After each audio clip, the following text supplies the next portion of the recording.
हे जे first material आहे दॅट इज कॉपर.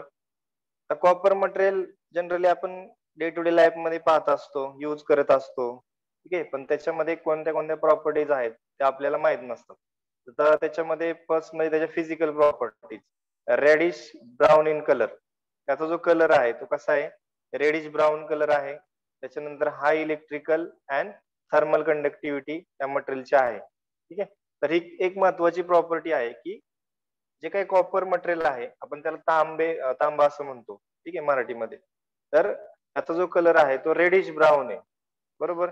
आणि महत्वाची जी प्रॉपर्टी म्हणजे it has high electrical and thermal conductivity. म्हणजे त्या मटेरियल मधून इलेक्ट्रिसिटी इझिली पास होते. हाय इलेक्ट्रिकल कंडक्टिव्हिटी आहे. त्याचबरोबरीने जी काय थर्मल कंडक्टिव्हिटी आहे त्या मटेरियलची ती पण त्या ठिकाणी हाय आहे. त्याच्यामुळं हे जे मटेरियल आहे ते खूप म्हणजे खूप दिवसांपासून, खूप वर्षांपासून ऍज अ कंडक्टर म्हणून यूज केलं जातं किंवा आपण बघू शकतो की स्वयंपाक बनवण्यासाठी जे काही भांडे यूज केले जातात त्याच्यामध्ये पण पूर्वी कॉपरचं मटेरियल यूज केलं जायचं. कॉपरचे भांडे यूज केले जायचे. आता नवीन जे स्टीलचे आहेत ते यूज केले जातात. ठीक आहे. ते काय यूज केले जायचे तर त्याच्यामध्ये थर्मल कंडक्टिव्हिटी जास्त आहे. इझिली जी हीट आहे ती पास केली जाते, फ्लो होते आणि कंडक्टिव्हिटी ऑफ इलेक्ट्रिकल कंडक्टिव्हिटी पण त्याची जास्त आहे म्हणून त्याचं ऍज अ आपण इलेक्ट्रिकल वायर्स मध्ये त्याचा यूज करतो. त्याच्यानंतर सेकंड प्रॉपर्टी आहे excellent soldering and welding properties. ज्या काही सोल्डरिंग आणि वेल्डिंग प्रॉपर्टीज आहेत. सोल्डरिंग म्हणजे काय की आपण समजा बघू शकतो की दोन तुम्हाला वायर कनेक्ट करायच्या. दोन कशाच्या कॉपरच्या वायर आहेत त्या तुम्हाला जॉईन करण्यासाठी आपण सोल्डरिंग करतो. ठीक आहे. तर ज्यावेळेस सोल्डरिंग केलं जातो ह्याचा जो मेल्टिंग पॉईंट आहे तो जास्त असल्यामुळे काय होतं या दोन्हीला जॉईन करण्यासाठी जो काय तुम्ही मेटल यूज केला जातो दुसरा तो मेटल जरी मेल्ट झाला तरी पण ह्या ज्या वायर आहेत त्या मेल्ट होत नाही आणि इझिली एकमेकांना कनेक्ट होतात. म्हणून सोल्डरिंग प्रॉपर्टी एक्सलंट आहे. आणि वेल्डिंग प्रॉपर्टी त्याचबरोबर वेल्डिंग प्रॉपर्टी पण त्या ठिकाणी एक्सलंट आहे. ठीक आहे. सोल्डरिंग आणि वेल्डिंग म्हणजे काय जॉईन करण्यासाठी आपण यूज करत असतो. त्याच्यानंतर थर्ड प्रॉपर्टीज बघा. High tensile strength varies from 3 to 4.8 tons per centimetre square. ठीक आहे. म्हणजे तुम्ही 3 ते 4.1 स्क्वेअरची जर वायर घेतली त्याचा एरिया 1 स्क्वेअर मीटर आहे, सॉरी सेंटीमीटर स्क्वेअर आहे. अशी जर वायर त्या ठिकाणी तुम्ही कॉपरची घेतली तर ती जी वायर आहे ते किती वजन उचलू शकते किंवा किती मेकॅनिकल वेट सस्टेन करू शकते तर 3 ते 4.8 टन. ठीक आहे. म्हणजे साधारणपणे 3,000 ते 4,000 किलो एवढं वजन 1 सेंटीमीटर स्क्वेअरची वायर त्या ठिकाणी जिचा एरिया 1 सेंटीमीटर स्क्वेअर आहे. ठीक आहे. तर ती वायर तेवढं वजन त्या ठिकाणी घेऊ शकते. त्याला म्हणायचं tensile strength of that material. ठीक आहे. तर ती खूप जास्त आहे. 1 स्क्वेअर म्हणजे खूप कमी झालं. त्याच्यानंतर नेक्स्ट पॉइंट कडे जाऊया आपण.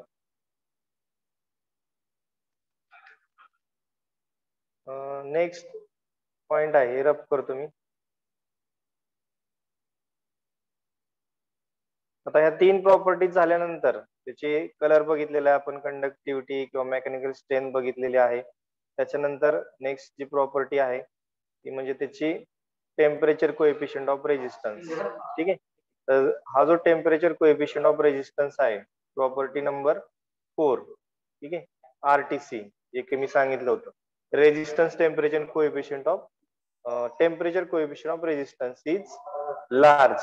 कसं आहे आरटीसी जास्त आहे त्याची व्हॅल्यू सर्वांनी लक्षात ठेवायची. एक्झाम मध्ये तुम्हाला विचारली जाईल. ठीक आहे. तर ती किती आहे 0.00412 डिग्री सेल्सिअस. ठीक आहे. तर एवढा त्याचा आरटीसी आहे रेजिस्टन्स टेम्परेचर कोएफिशियंट. त्याच्यानंतर नेक्स्ट आहे ऍज कम्पेअर टू अल्युमिनियम. तुम्ही अल्युमिनियम सोबत जर कम्पेअर केलं कॉपरला तर is having super heat dissipation factor. जी काय हीट डेसिपेशन कॅपॅसिटी आहे कॉपरची ती अल्युमिनियम पेक्षा जास्त आहे. म्हणजे हीट डेसिपेट करणं, हीट ट्रान्सफर करणं ही जी प्रॉपर्टी आहे तर ती अल्युमिनियम पेक्षा कॉपर मध्ये जास्त आहे. हीट इझिली ट्रान्सफर केली जाते. एक समजा तुमच्या जवळ एक रॉड आहे 1 मीटरचा किंवा 1 फुटाचा रॉड आहे कॉपरचा आणि अल्युमिनियमचा. त्याच्यामध्ये तुम्ही कॉपरच्या एका साइडला जर त्या ठिकाणी हीट केला तर दुसऱ्या साईडला ती हीट इझिली ट्रान्सफर होते. त्याचबरोबर तुम्ही जर अॅल्युमिनियम बघितलं तर अॅल्युमिनियम मध्ये हीट डिसिपेशन कॅपॅसिटी कमी असते, म्हणजे हीट ट्रान्सफर इझिली होत नाही, थोडा त्याला टाइम लागणार आहे ऍज कम्पेअर टू कॉपर. त्याच्यानंतर नेक्स्ट प्रॉपर्टी आहे कॉपरची, it's melting point is near about 110 degree Celsius. Melting point दिलेला आहे, किती आहे तो? 1100 डिग्री सेल्सिअस एवढा मेल्टिंग पॉइंट कॉपरचा आहे. महत्वाचं आहे हे आकडे तुम्हाला लक्षात ठेवावे लागतील, मेल्टिंग पॉइंट आणि बॉइलिंग पॉइंट. कालच मी सांगितलं होतं की मेल्टिंग पॉइंट म्हणजे काय. ठीक आहे, तर मेल्टिंग पॉइंट म्हणजे काय, कोण सांगते मला? मेल्टिंग पॉइंट म्हणजे काय? What is my melting point? सांगू? हा सांग अजय. सर मेटलला जेव्हा आपण हिट करतो तेव्हा ऍट द पर्टिक्युलर टेम्परेचर जेव्हा मेटल मेल्ट व्हायला सुरू होतं त्या टेम्परेचरला मेल्टिंग पॉइंट म्हणतात. ओके, आणि बॉइलिंग पॉइंट? नेक्स्ट पॉइंट तोच आहे, बॉइलिंग पॉइंट म्हणजे काय?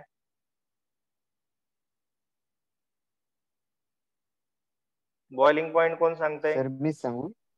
सांग. सर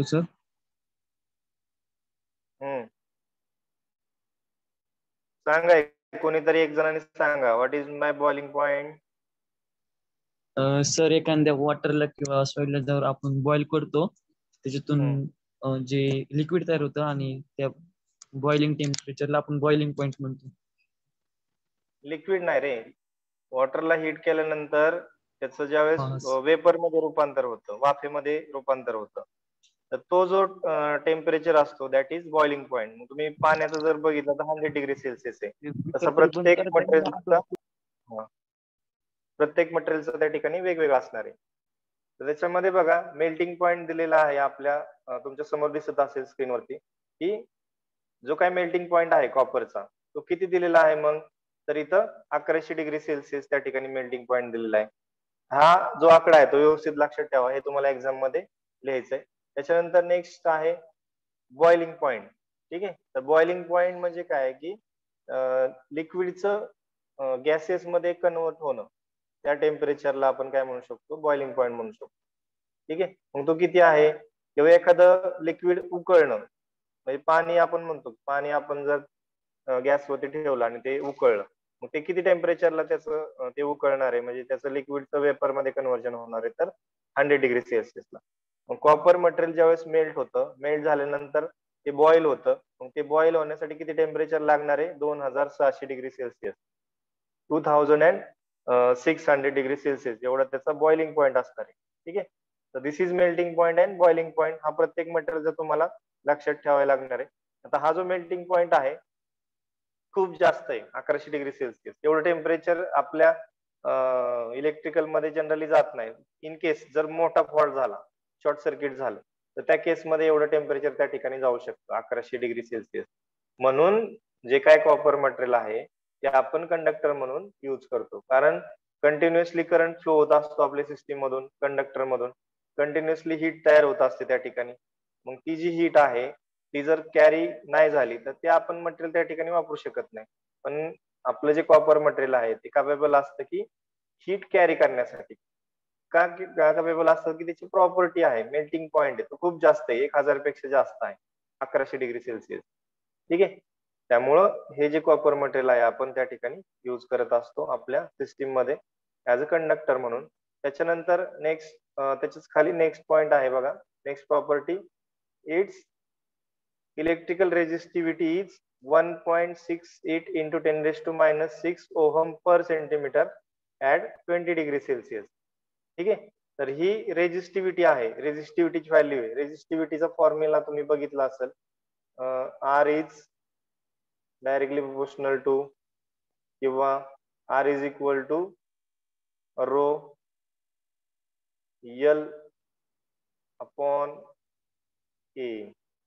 ठीक आहे, असा एक फॉर्म्युला तुम्ही पाहिलेला असेल, तुमच्या स्क्रीनवरती दिसत असेल बघा. R is equal to rho L by A, म्हणजे resistance is equal to rho L upon A.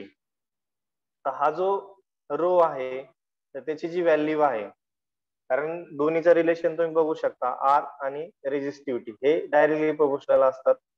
ठीक आहे, आणि लेंथ आणि एरिया हा जो लेंथ आहे, length is directly proportional to resistance आणि area is inversely proportional to resistance. ठीक आहे.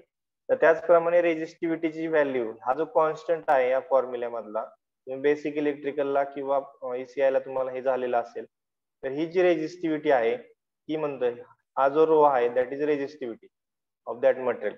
तर ती किती आहे रेजिस्टिव्हिटीची व्हॅल्यू. ठीक आहे. तर ती प्रत्येक मटेरियल मध्ये आपल्याला वेगळी पाहायला भेटते. पण तिचं जे युनिट जे आहे ते ओहम पर सेंटीमीटर आहे, लक्षात ठेवा. ठीक आहे. तिथं तुम्ही जर याला एक्सचेंज केलं इकडं, एल इकडं काय होईल, आर ला डिवाइड होईल आणि एरिया काय होईल वरती जाईल, आणि त्यावेळेस जे काय त्या ठिकाणी युनिट तयार होणार आहे तर ते युनिट त्या ठिकाणी काय असेल मग, तर ओहम पर सेंटीमीटर. आणि हे किती डिग्री सेल्सिअसला आपल्याला पाहायला भेटतंय, 20 डिग्री सेल्सिअसला त्या ठिकाणी रेजिस्टिव्हिटी येते. लक्षात ठेवा तुम्हाला लागेल 1.68 into 10⁻⁶ ohm per centimetre at 20 degree Celsius. 20 degree Celsius temperature असताना त्या कॉपरची रेजिस्टिव्हिटी किती आहे, 1.68 into 10⁻⁶ ओहम पर सेंटीमीटर. ठीक आहे. तर हे लक्षात ठेवा.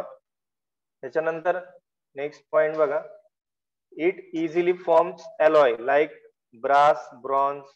ठीक आहे. अलॉय माहिती असेल, कॉपर पासून अलॉय तयार केले जातात, त्याचेच आपण म्हणू शकतो उपपदार्थ तयार केले जातात. मग ते कोणते आहेत, ब्रास आणि bronze. These are the alloys of copper. त्याच्यामध्ये तुम्हाला झिंक, टीन, लीडचं मिक्सचर करावं लागतंय कॉपर मध्ये, आणि त्याच्यापासून तुम्ही ब्रास आणि ब्रॉन्झ बनवू शकता. किंवा साध्या भाषेमध्ये सांगायचं झालं तर आपल्या घरामध्ये पितळी भांडे असतात ब्रॉन्झचे. ठीक आहे. ते जे मटेरियल आहे, मग ते मटेरियल कशापासून बनलेलं असतं, तर ते कॉपर पासूनच बनवलेलं असतं. फक्त त्याच्यामध्ये ऍडिशनल काय केलेलं असतं, झिंक किंवा लीडचं मिक्सचर त्या ठिकाणी टाकलेलं असतं आणि एक अलॉय तयार केला जातो. आणि त्याच्या ज्या प्रॉपर्टीज असतात, it is near about same like copper material. ज्या काही कॉपरच्या प्रॉपर्टीज आहेत त्याच त्या ब्रॉन्झ आणि ब्रासच्या प्रॉपर्टीज असतात. थोडाफार फरक असतो, कारण त्याच्यामध्ये 80% कॉपर असतं आणि बाकीचं 20 किंवा 10% बाकीचे धातू असतात. ठीक आहे. त्याच्यापासून तुम्ही ब्रास आणि ब्रॉन्झ बनवता. ते कशासाठी बनवलं जातं, तर वेगवेगळ्या ऍप्लिकेशनसाठी आपल्याला वेगवेगळे मटेरियल त्या ठिकाणी वापरावे लागतात. म्हणून हे जे मटेरियल आहेत ते आपण बनवत असतो अलॉय. ठीक आहे. तर हा झाला. त्याच्यानंतर नेक्स्ट पॉइंट जो आहे, नेक्स्ट प्रॉपर्टी ती पाहूया, स्पेसिफिक ग्रॅव्हिटी. ठीक आहे. स्पेसिफिक ग्रॅव्हिटी जी आहे ती किती दिलेली आहे, मी रेड मार्क करतो. Specific gravity is equal to 8.9. ठीक आहे.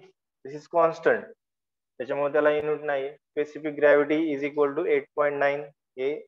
हे जे आकडे आहेत, melting point, boiling point, resistivity, हे तुम्हाला लक्षात ठेवावे लागणार आहेत. त्याच्यानंतर नेक्स्ट आहे कंडक्टिव्हिटी इज हाय. किती आहे, 1.6 times more than aluminium. Conductivity जी आहे म्हणजे इलेक्ट्रिसिटी पास होण्याची जी क्षमता आहे, किंवा आपण म्हणू शकतो फ्लो होण्यासाठी कमीत कमी रेजिस्टन्स असला पाहिजे. तो रेजिस्टन्स किती पटीने कमी आहे कॉपर मध्ये, किंवा किती पटीने कंडक्टिव्हिटी कॉपरची जास्त आहे अल्युमिनियम पेक्षा, तर जवळजवळ 1.6 म्हणजे 1.5 पट जास्त करंट, जास्त इलेक्ट्रिसिटी कॉपर मधून फ्लो होऊ शकते ऍज कम्पेअर टू अल्युमिनियम. ठीक आहे. तर conductivity is hi, 1.6 times more than aluminium. हा पॉइंट महत्वाचा आहे, हे विचारलं जाईल तुम्हाला. These are the properties of copper material. नंतर इट्स ऍप्लिकेशन्स. मग त्याच्या ऍप्लिकेशन्स, आपण कॉपर मटेरियल कुठे कुठे युज करतो, तर फर्स्ट यूज पहा त्याचा, use for making electrical wires, cables, winding of the Motors and transformer. तर इलेक्ट्रिकल वायर्स बनवण्यासाठी आपण कॉपर यूज करतो. त्याच्यानंतर केबल्स बनवण्यासाठी आपण कॉपर यूज करतो. ठीक आहे. त्याच्यानंतर वाइंडिंग ऑफ द मोटर्स, मोटरच्या ज्या वाइंडिंग आहेत, आपण ज्या single phase, 3 phase motor use करतो त्याच्यामध्ये वाइंडिंग असते, तर त्या ज्या वाइंडिंग आहेत त्या कॉपर मटेरियल पासून आपण बनवत असतो. आणि ट्रान्सफॉर्मर वाइंडिंग, जे काही ट्रान्सफॉर्मर आहेत सबस्टेशन मधले किंवा आपले छोटे छोटे ट्रान्सफॉर्मर जरी घेतले, जे काही मोबाईल मध्ये युज केले जातात, मोबाईल चार्जर असेल त्याच्यामध्ये छोटे छोटे ट्रान्सफॉर्मर असतात, किंवा आपला टीव्ही आहे त्याच्यामध्ये ट्रान्सफॉर्मर असतो.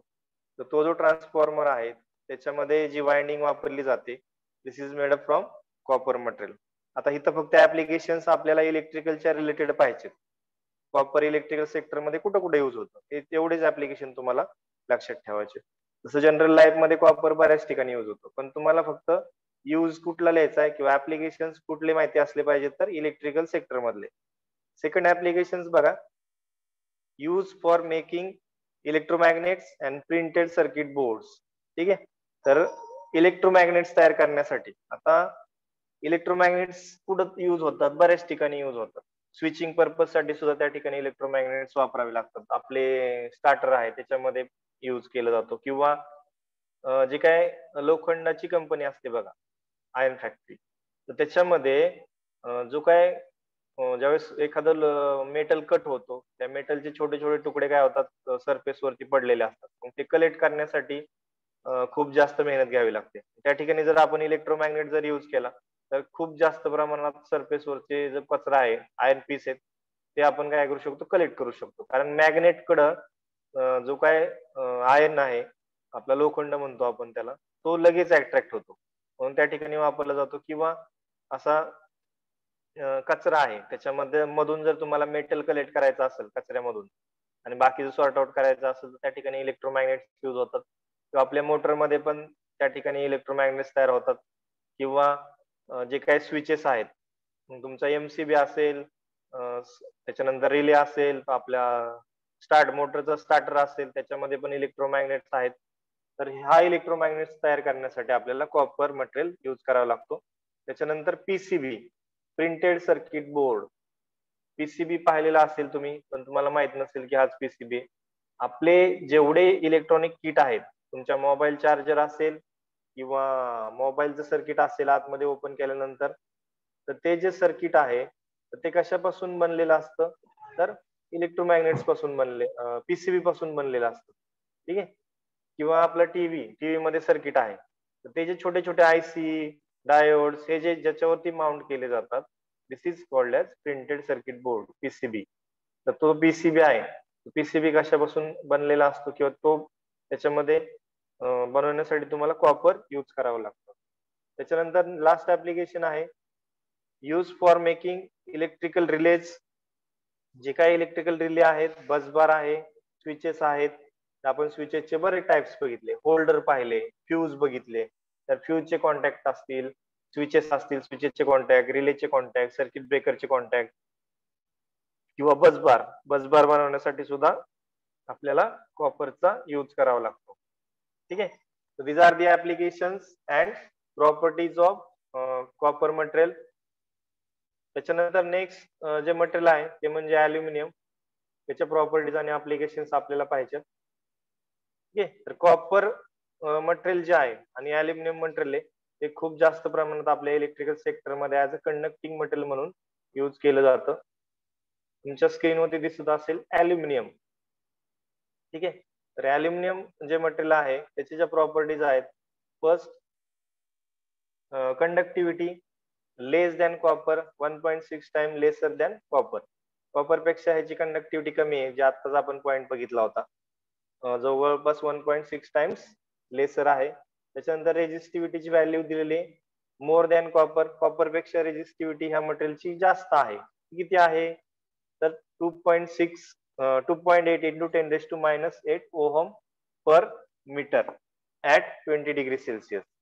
ठीक आहे. तर ही कॉपर पेक्षा त्याची रेजिस्टिव्हिटी जास्त आहे, ती 2.8, म्हणजे रोची व्हॅल्यू. आपण जो फॉर्म्युला पाहिला होता त्यातला जो रो आहे त्या सिम्बॉलने इंडिकेट केला जातो. तर रोची व्हॅल्यू किती आहे, 2.8 इंटू 10⁻⁸ ओहम पर मीटर. त्याच्यानंतर मेकॅनिकल स्ट्रेंथ लेस दॅन कॉपर. कॉपर पेक्षा अल्युमिनियमची मेकॅनिकल स्ट्रेंथ कमी आहे, मग ती किती आहे, 18 kg पर mm स्क्वेअर.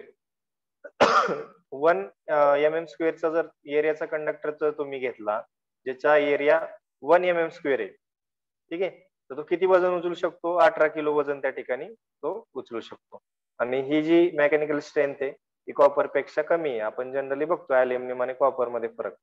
त्याच्यानंतर नेक्स्ट आहे ती वेट लेस दॅन कॉपर. त्याची जी वेट आहे, आता स्पेसिफिक ग्रॅव्हिटी कशावरती असते, तर वेट वरती असते. ठीक आहे. तर कॉपरचं आपण बघितलं होतं 8 पॉईंट समथिंग होतं काहीतरी. तर त्याच्यामध्ये इथं जर तुम्ही पाहिलं कशामध्ये, अल्युमिनियम मध्ये, तर त्याची वेट किंवा स्पेसिफिक ग्रॅव्हिटी जी आहे ती किती आहे, तर 2700 kg पर mm² एवढं त्या ह्याचं वेट आहे. त्याच्यानंतर नेक्स्ट जे आहे ती फ्लेक्झिबिलिटी. आता फ्लेक्झिबिलिटी म्हणजे काय की तुम्ही ज्यावेळेस ऑपरेशन करत असता त्यावेळेस तुम्ही अल्युमिनियम जर हँडल केलं तर ते मोर फ्लेक्झिबल आहे ऍज कम्पेअर टू कॉपर. ठीक आहे. फ्लेक्झिबिलिटी ह्याची मटेरियलची जास्त आहे अल्युमिनियमची. इझिली तुम्ही ही केलं तरी ते ब्रेक होत नाही. किंवा वायर अल्युमिनियमच्या बघितल्या तर फ्लेक्झिबल वायरसाठी मोस्ट ऑफ द टाइम्स तुम्हाला अल्युमिनियम मटेरियल वापरावं लागतं. कॉपरला तुम्ही जर थोडंसं असं ब्रेक केलं ते इझिली काय होतं, ब्रेक होऊन जाईल कॉपरचं मटेरियल. तर त्याची फ्लेक्झिबिलिटी कमी आहे ऍज कम्पेअर टू अल्युमिनियम. त्याच्यानंतर temperature coefficient of resistance that is RTC. त्याची व्हॅल्यू दिलेली आहे 0.004 per degree Celsius at 20 degree Celsius. ठीक आहे. तर 0.004 पर डिग्री सेल्सिअस एवढा त्याचा RTC आहे, रेजिस्टन्स टेम्परेचर कोएफिशियंट. हे पाठ करायचंय तुम्हाला. त्याच्यानंतर सोल्डरिंग अँड वेल्डिंग प्रॉपर्टीज दिलेल्या आहेत. Pure aluminium cannot be weld or sold. तर याचं रिझन काय आहे की त्याचे मेल्टिंग पॉईंट कमी आहेत. तुम्ही प्युअर जर अल्युमिनियम त्या ठिकाणी घेतलं, त्याच्यामध्ये कुठल्याही प्रकारचा दुसरा मेटल नसेल, तर ते अल्युमिनियम तुम्ही वेल्डिंग करू शकत नाही किंवा सोल्डरिंग पण त्याला करू शकत नाही. का करू शकत नाही? का त्याचा मेल्टिंग पॉईंट कमी आहे. म्हणजे तुम्ही दोन अल्युमिनियमचे तुकडे जर कनेक्ट करायला घेतले आणि त्या ठिकाणी दुसरा एखादा मेटल तुम्ही मेल्ट करून त्या ठिकाणी सोल्डरिंग करत असताल किंवा वेल्डिंग करत असताल, तर तो जे दोन आपल्याला तुकडे जॉईन करायचे कशाचे, अल्युमिनियमचे, तेच त्या ठिकाणी काय होतील, वितळून जातील, मेल्ट होऊन जातील. का मेल्ट होतील? तर त्याच्याच खाली तुम्ही बघू शकता मेल्टिंग पॉईंट ऑफ अल्युमिनियम तो किती आहे, खूप कमी आहे, 658 डिग्री सेल्सिअस. तोच तो तुम्ही कॉपरचा बघितला असता तर कॉपरचा किती होता, 1100 डिग्री सेल्सिअस एवढा मेल्टिंग पॉईंट त्या ठिकाणी होता. ठीक आहे. म्हणजे साधारणपणे डबलचा फरक त्या ठिकाणी पडतो. म्हणजे मेल्टिंग पॉईंट 1100 कॉपरचा आहे आणि मेल्टिंग पॉईंट अल्युमिनियमचा किती आहे, 658 डिग्री सेल्सिअस. त्याच्यामुळं ह्याची जी सोल्डरिंग आणि वेल्डिंग प्रॉपर्टी आहे ती तुम्ही करूच शकत नाही अल्युमिनियमला सोल्डरिंग आणि वेल्डिंग. कशामुळं? तर मेल्टिंग पॉईंट कमी आहे आणि केलं तर लगेच तो काय होईल, वितळून जाईल, तो जॉईंट त्या ठिकाणी होणार नाही. ठीक आहे. त्याच्यानंतर नेक्स्ट प्रॉपर्टीकडे जाऊया आपण. अल्युमिनियमची next property boiling point. Okay. तो जो बॉइलिंग पॉइंट आहे तो तुम्हाला इथे दिसत असेल, तो किती, 1820 डिग्री सेल्सिअस, 1820 डिग्री सेल्सिअस. आणि तोच तुम्ही जर कॉपरचा कम्पेअर केला तर जवळपास 2600 डिग्री सेल्सिअस एवढा कॉपरचा मेल्टिंग पॉइंट होता. ठीक आहे. तर जास्त आहे कॉपरचा melting point as compare to aluminium. boiling point of the aluminum material is 1820 degree Celsius. 1820 degree Celsius. त्याच्यानंतर thermal conductivity of aluminium is 2 times less than copper. म्हणजे कॉपर मटेरियल पेक्षा थर्मल कंडक्टिव्हिटी इज कशाची, अल्युमिनियमची कमी आहे. किती टाइम्सनी? 2 type, म्हणजे 2 पटीने कमी आहे. ठीक आहे, थर्मल कंडक्टिव्हिटी. त्याच्यानंतर नेक्स्ट प्रॉपर्टी, तर महत्वाचं म्हणजे काय की वेल्डिंग आपलं जे टेम्परेचर आहे अल्युमिनियमचं ते तुम्ही कमी त्या ठिकाणी वापरू शकता. कमी टेम्परेचर साठी अल्युमिनियम कंडक्टर वापरू शकता. ठीक आहे. नेक्स्ट पॉइंट म्हणजे त्याचा कलर आणि त्याचे ऍप्लिकेशन. तर जे काही अल्युमिनियम मटेरियल आहे त्याचा तुम्ही कलर बघू शकता. सर्वांना माहिती असेल सिल्वरी व्हाईट इन कलर. जसं सिल्वर चांदीचा कलर असतो, चांदी सर्वांना माहिती असेल, तर सिल्वरी व्हाईट जसा असतो तसाच कलर अल्युमिनियमचा आहे. त्याच्यानंतर ऍप्लिकेशन ऑफ अल्युमिनियम मटेरियल कुठे कुठे युज केले जातात. It is use in overhead transmission and distribution lines. आपल्या ज्या एमएससीबीच्या लाईन असतात, आपण त्याला ट्रान्समिशन डिस्ट्रीब्युशन लाईन म्हणतो, त्याच्यामध्ये जे काय कंडक्टर वायर वापरतात, तारा तुम्ही म्हणता, त्या ज्या तारा आहेत ते कशापासून बनलेल्या असतात, तर अल्युमिनियम मटेरियल पासून बनलेल्या असतात. नंतर ऍप्लिकेशन मेकिंग ऑफ बसबार. ठीक आहे. बसबार मी नंतर सांगेल काय असतं. तर बसबार म्हणजे एक सिंगल कंडक्टर, त्याला नंबर ऑफ इनपुट्स आणि नंबर ऑफ आउटपुट्स असू शकतात. दिस कॉल्ड एज बसबार. मग अशी बसबार बनवण्यासाठी सबस्टेशन मध्ये युज होतात बसबार. ते बनवण्यासाठी आपण अल्युमिनियम युज करत असतो. त्याच्यानंतर super purity aluminium can be use in CD, compact disc, electronic kits, transistors. CD सर्वांना माहिती असेल, सीडी डीव्हीडी आपण डिस्क यूज करतो मूवीज बघण्यासाठी किंवा दुसऱ्या रेकॉर्डिंग करण्यासाठी. त्या ज्या सीडी आहेत, कॉम्पॅक्ट डिस्क आहेत, त्या प्युअर अल्युमिनियम पासून बनलेल्या असतात. किंवा इलेक्ट्रॉनिक किट्स आहेत, ईडी किंवा इलेक्ट्रॉनिक किट असतील, ट्रान्झिस्टर्स असतील, ते तुम्हाला सिल्वर मटेरियल पासून बनवावे लागतात, सॉरी अल्युमिनियम मटेरियल पासून बनवावे लागतात, प्युअर अल्युमिनियम. नंतर powdered aluminium is use in paint, solid, rocket fuel. म्हणजे पावडर, जशी आपली कुठल्याही गोष्टी चॉक जर तुम्ही हे केलं तर त्याची पावडर बनते. तर जे पावडर्ड अल्युमिनियम आहे ते तुम्ही कुठं वापरू शकता, तर पेंट मध्ये. आपण जो घराला रंग देतो त्याच्यामध्ये तुम्ही सिल्वर वापरू, अल्युमिनियम वापरू शकता, किंवा रॉकेटचं जे फ्युएल आहे, ठीक आहे, रॉकेट सर्वांना माहिती असेल, तर ते पावडर अल्युमिनियम त्याच्यामध्ये मिक्स केलेले असते. आणि last application, it is also use for making street light poles. रस्त्यावरचे जे खांब असतात, स्ट्रीट लाईट, त्याला जे पोल यूज केले जातात, किंवा आपले मोबाईल टावर आहेत त्याला जे पोल यूज केले जातात, किंवा शिडी, अल्युमिनियमची शिडी, लॅडर पण माहिती असेल, तर ते बनवण्यासाठी अल्युमिनियम त्या ठिकाणी यूज केलं जातं. ठीक आहे. तर आजचं महत्वाचं लेक्चर होतं आपलं. 2 महत्वाचे टॉपिक बघितलेले आहेत, properties of copper and properties of aluminium. हे मॅक्सिममली आपल्या ह्याला विचारलं जातं एक्झामला.